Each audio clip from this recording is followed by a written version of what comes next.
ప్రియమైన దేవుని పిల్లలారా, వాక్యం ఈ రీతిగా చలవిస్తా ఉన్నది. ప్రసంగి గ్రంథము 7వ అధ్యాయము 1వ వచనము ఇలాగ రాయబడి ఉన్నది. సుగంధ తైలం కంటే మంచి పేరు మేలు. దేవునికి మహిమ కలుగునుగాక. సుగంధ తైలము ఏదైతే ఉన్నదో దానికంటే కూడా మంచి పేరు అనేటువంటిది చాలా మేలుకరంగా ఉంటది అని వాక్యం చెబుతా ఉన్నది. కానీ ప్రియమైన దేవుని పిల్లలారా, సుగంధ తైలము కంటే అనేక రకమైనటువంటి వాటిలతోని మానవుడు తృప్తిపడుతూ ఉన్నాడు. సుగంధ తైలము వలన తన జీవితాన్ని అలంకరించుకుంటా ఉన్నాడు.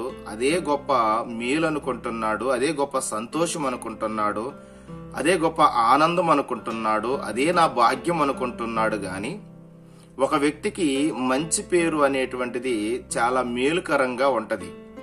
మంచి పేరు రావాలంటే మనం మంచి వస్త్రాలు కట్టుకుంటే వచ్చేది కాదు, మనము అందంగా తయారైతే వచ్చేది కాదు, మనము డబ్బు సంపాదించుకుంటే వచ్చేది కాదు, మనము హోదాను సంపాదించుకుంటే వచ్చేది కాదు, మనము ప్రియమైన దేవుని పిల్లలారా విచ్చలవిడిగా తిరిగితే వచ్చేది కాదు.